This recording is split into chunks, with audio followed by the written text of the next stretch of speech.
விடியல் தரும் விளையாட்டு பலம். இலங்கை இங்கிலாந்து அணிகளுக்கு இடையிலான முதலாவது டெஸ்ட் போட்டியின் 3வது நாள் ஆட்டம் நேற்றைய தினம் நடைபெற்று முடிந்தது. இன்றைய தினம் 4வது நாள் ஆட்டம். இறுதி 2 நாட்கள் இருக்கின்றன. 2 அணிகளுக்குமே தாராளமான வாய்ப்பு இருக்கின்றது. இந்த போட்டியில் வெற்றியை பெற்றுக் கொண்டு 1-0 என்று தோற்கடிக்க முடியாத ஒரு முன்னணியை பெற்றுக்கொள்ள, குறிப்பாக இந்த 2 டெஸ்ட் போட்டிகள் கொண்ட தொடரில் முதலாவது போட்டிகள் வந்தாலே தொடர்பு வென்று ஆகும், இல்லாவிட்டால் தோல்வியிலிருந்து தப்பித்துக் கொண்டதாகும். 340 என்று இங்கிலாந்தின் டெஸ்ட் வரலாற்றில் மிகப்பெரிய இலக்கை நோக்கி தோற்படுத்தாத இந்த இங்கிலாந்து நேற்றைய நாளின் ஆட்ட முடிவின் போது 2 விக்கெட்டுகளில் இழந்த 111 ஓட்டங்களை நம்பிக்கையாக பெற்றிருக்கிறது. இன்னும் 229 ஓட்டங்கள் தேவை. ஆடுகளத்தில் டாட் மற்றும் பீட்டர்சன் ஆகிய 2 பேரும் எந்த ஒரு போட்டியை மாற்றக்கூடியவர்கள் என்பது முக்கியமானது. 2 பேரும் தாராளமாக அந்த ஆடுகளத்தை பழகும் அளவுக்கு பந்துகளை சந்தித்திருக்கின்றார்கள். ஆட்டம் இழக்காமல் 40 ஓட்டங்களை டாட் எடுத்திருக்கின்றார். ஆட்டம் இழக்காமல் 29 ஓட்டங்களை கெவின் பீட்டர்சன் பெற்றிருக்கின்றார். 214 ஓட்டங்களை இலங்கை அணி 2ஆம் இன்னிங்ஸில் பெற்றுக் கொண்டது. உண்மையில் இலங்கை அணியின் முதல் 8 விக்கெட்டுகளையும் விரைவாக சரிந்த பிறகு 127 ஓட்டங்களுக்கு சரிந்த பிறகு அங்கால் இலங்கை அணியால் எவ்வளவு ஓட்டங்களை மேலதிகமாக பெற்றுக்கொள்ள முடியும் என்ற கேள்வி எழுந்தது. ஆனால் பிரசன்ன ஜெயவர்தன முதலாம் இன்னிங்ஸில் மகள ஜெயவர்தன, 2ஆம் இன்னிங்ஸில் பிரசன்ன ஜெயவர்தன என்று போராட்ட குணத்தை வெளிப்படுத்தியிருந்தார். பிரசன்ன ஜெயவர்தன 2ஆம் இன்னிங்ஸில் ஆட்டம் இழக்காமல் 61 ஓட்டங்களை எடுத்தார். 3-6 ஓட்டங்கள் 3-4 ஓட்டங்களோடு அவர் வழங்கிய இணைப்பாட்டம் சாணக்கு விலகி தரவோடும் சுரங்க லக்னோடும் அவர் பெற்றுக்கொண்ட இணைப்பாட்டங்கள் இலங்கை அணியின் ஓட்டு அணிக்கு 214 வரை உயர்த்தியிருந்தன. விலகுவர் 13 ஓட்டங்களை எடுத்தார். சுரங்க லக்மார் 13 ஓட்டங்களை எடுத்தார். 2 பேருடன் அவர் புரிந்த இணைப்பாட்டம் தான் இலங்கை அணியின் ஓட்டு அணிக்கு உயர்த்தி இங்கிலாந்துக்கு சவாலான இலக்கொண்டை வழங்கியிருந்தது. இதில் மிகச் சிறப்பாக பதவி சேர்ந்தார் ஸ்வான். 82 ஓட்டங்களுக்கு 6 விக்கெட்டுகள். இங்கிலாந்துக்கு வழங்கப்பட்ட இலக்கு 340. ஆனால் இங்கிலாந்துக்கு ஆரம்பத்திலேயே தலைவலியை கொடுக்க ஆரம்பித்தது. ரங்கநகரத்தின் பந்துவீச்சின் மூலமாக ஸ்ட்ராஸ் மற்றும் குக் ஆகிய 2 பேரும் ஆட்டம் இழந்திருந்தார். இதில் அன்று ஸ்ட்ராஸ் ஆட்டம் இழந்தார். 27 ஓட்டங்களோடு குக் 14 ஓட்டங்களோடு அவருக்கு முன்னதாக ஆட்டம் இழந்தார். இப்பொழுது இருக்கிற டோட்டல் ஆட்டம் இழக்காமல் 40 ஓட்டங்களை எடுத்திருந்தார். எனவே பார்க்கலாம் 2 விக்கெட்டுகளையும் ரங்கநகரத்தில் வீழ்த்தியிருந்தார். இன்றைய தினம் போட்டி இன்னும் பந்து அதிகமாக திரும்ப போகிறது. ஆனால் வெப்பம் நேற்றைய விட இன்றைய தினம் குறைவாக இருக்கும் என்று சொல்லப்படுகிறது. இங்கிலாந்து வீரர்கள் நேற்றைய தினம் வெப்பத்தினாலும் அதுபோல இலங்கை வீரர்களின் தொடர்ச்சியான போராட்டத்தினாலும் பாதிக்கப்பட்டிருந்தார்கள் என்ற உண்மையை இல்லாவிட்டால் விரக்தி அடைந்திருந்தார் என்ற உண்மையை நேற்றைய தினம் கிரேம் ஸ்வான் தெரிவித்திருந்தார். குறிப்பாக தங்களால் இந்த வெப்பத்தை தகிக்க வெப்பத்தை சமாளித்துக் கொள்ளும் அளவுக்கு தங்களது உடலில் திராணி இருந்தது ரொம்ப குறைவாக இருந்தது என்று சொல்லி அவர் சொல்கிறார். குறிப்பாக வியர்வை வழிந்து ஓடிக்கொண்டிருந்தது, அதுபோல தாங்க முடியாத வெப்பமாக இருந்தது. எனவே கொஞ்சம் கஷ்டமாக தான் இருந்தது. இன்றைய தினமும் அதே கஷ்டம் இருக்க போறது இலங்கை அணியின் கடத்தரப்பாளர்களுக்கு என்று சொல்கிறார் கிரேம் ஸ்வான். பொறுத்திருந்து பார்க்கலாம் அது இலங்கை அணி தாங்கிக் கொள்ளுமா, இல்லாவிட்டால் இலங்கை அணி அதை தாண்டி இலங்கை அணி இன்றைய தினம் வெற்றி பெறக்கூடியதாக இருக்குமா? காரணம் மிக இலகுவான இலக்கு தான் இங்கிலாந்துக்கு. இப்பொழுது இனி இந்த போட்டி இந்த காலை முதல் பந்தில் இருந்து ஆரம்பிப்பதை எடுத்து பார்த்தால் 229 ஓட்டங்கள் தான் தேவை. இங்கிலாந்துக்கு கையில் 8 விக்கெட்டுகள் இருக்கின்றன. மறுபக்கம் இலங்கையின் பக்கம் இருந்து பார்த்தால் இங்கிலாந்தின் டோட்டலும் பெருசனையும் ஆட்டம் இறக்கிச்சதால் ஏன் பெல் துருப்படுத்தாடக்கூடியவர், மற்ற தடுமாறக்கூடிய ஒருவர், அதுக்கு உலக சமித் பேட்டில் இருக்கின்ற அறிஞர், அதுக்கு பிறகு பந்து வீச்சாளர்கள். எனவே இலங்கை அணிக்கும் இலகுவான விஷயம் தான். பொறுத்திருந்து பார்க்கலாம். ஆனால் மகள ஜவதன இலங்கை அணியின் முன்னாள் தலைவர்கள் செய்தது போலவே சுராஜ் நந்தீவை பயன்படுத்துவதை குறைத்துக் கொண்டு வருகின்றார்கள். அவற்றால் அவரை பயன்படுத்துவதை தவிர்த்து வருகின்றார். அது ஏன் என்று புரியவில்லை. அதுதான் இங்கே முக்கியமான விடயமாக இருக்கின்றது.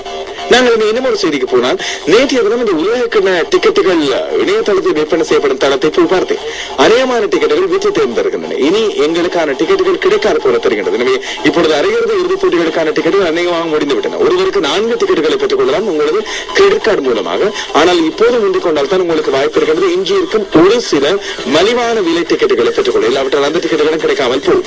விற்காமல் இருக்கின்ற ஏராளமான டிக்கெட்டுகள் இருக்கின்றன. சில முக்கியமான போட்டிகள் அதுபோல கண்டி மற்றும் ஹம்பாந்தோட்டையில் இடம்பெறுகின்ற போட்டிகளின் டிக்கெட்டுகள் இருக்கின்றன. எனவே முந்திக் கொள்ளுங்கள். அதுபோல உலகக்கிண டிக்கெட்டுகள் பற்றி நீங்கள் எழுப்பிய ஒரு சில சந்தேகங்களுக்கு விடைகளை நாங்கள் இன்றைய தினம் சுருக்கமாகவும் காரணம் விடியல் சொன்னியாளர்கள் அதுபோல அவதாரத்தில் விரிவாகவும் தர இருக்கின்றோம்.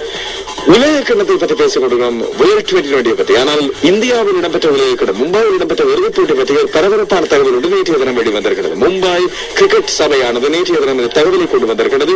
கிட்டத்தட்ட 450 டிக்கெட்டுகள் உலக கிண்ணத்தின் இறுதிப் போட்டிக்கு விற்பனையாகவில்லை என்று.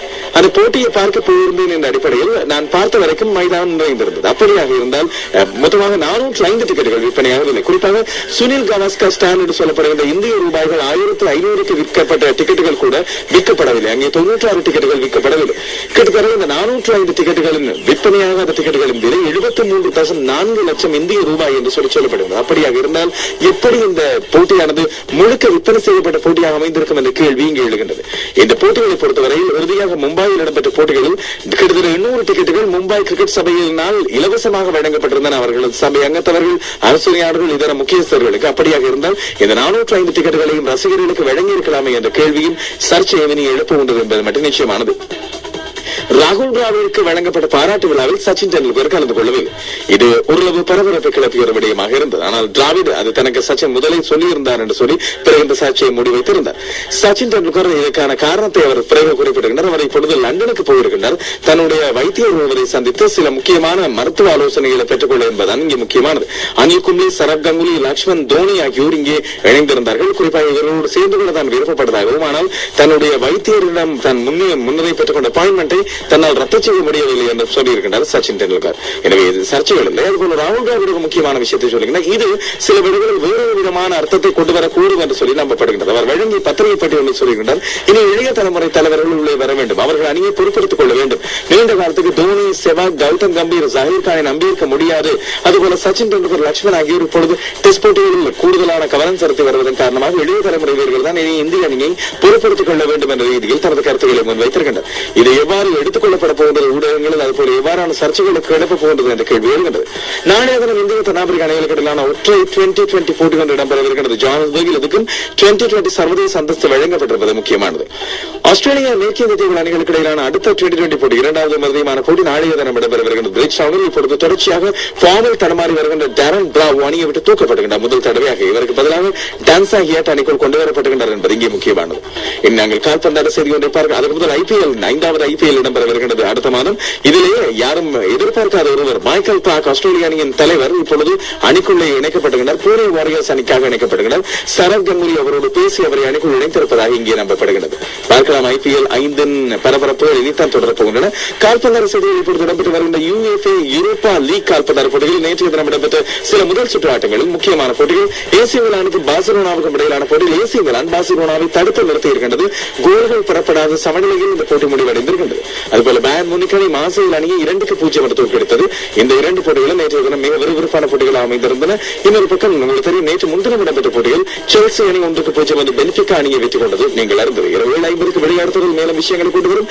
10 மணிக்கு காலை சர்வதேச மைதானத்தில் டெஸ்ட் போட்டியில் 4வது நாள் போட்டியின் ஸ்கோர் விவரங்களை நாங்கள் ரசிப்போம். நாங்களும் நீங்களும் சேர்ந்து